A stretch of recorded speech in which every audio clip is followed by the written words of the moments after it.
Hi guys, welcome back to our channel. இன்னைக்கு நம்ம என்ன பார்க்க போறோம்னா, பாப்பாக்கு மொட்டை எடுத்து காது குத்துற vlog தான் பார்க்க போறோம். வாங்க வீடியோக்குள்ள போகலாம்.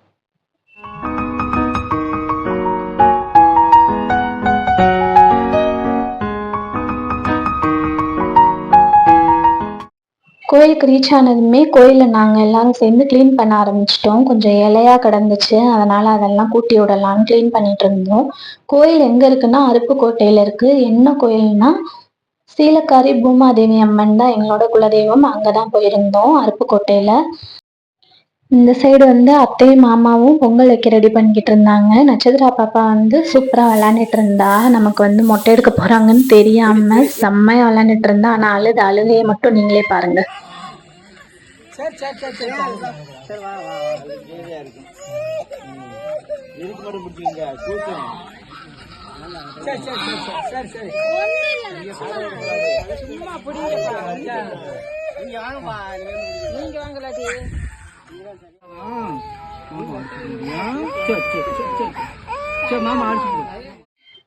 நான் இவ காது குத்துறதுக்கு தான் ரொம்ப அழுவா அப்படின்னு நான் அதை பத்தி மட்டும்தான் யோசிச்சுட்டு இருந்தேன். மொட்டை எடுக்கிறதுக்கு இவ்வளோ அழுவான்னு நான் எக்ஸ்பெக்ட் பண்ணவே இல்லை.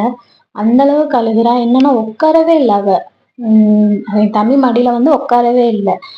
காலை ஊண்டி ஊண்டி எந்திரிக்கதான் செய்யறாளே தவிர உட்கார மாட்றா. நாங்களும் அவளுக்கு பிடிச்ச ரைம்ஸ் அது இதுன்னு எல்லாம் போட்டு காட்டினோம். ஆனா எதுவுமே ஒர்க் அவுட் ஆகல. ரொம்ப ஃபோர்ஸ் பண்ணி தான் பண்ண மாதிரி இருந்துச்சு. கொஞ்சம் பாவமா தான் இருந்துச்சு. ஆனா இதுக்கே இந்த அழுகைனா அடுத்து காது குத்தணும். அதுக்கு என்ன அழுக போறாளோ தெரிலன்னு பயமா இருக்கு. பாப்பா காது குத்துறதுக்கு ரொம்ப அழுதாளா இல்ல சமத்தா இருந்துக்கிட்டாளான்னு அடுத்த வீடியோல பார்ப்போம். நானும் சட்டுப்புட்டுன்னு இடத்த காலி பண்றேன். சப்ஸ்கிரைப் பண்ண மறந்துடாதீங்க. டாட்டா.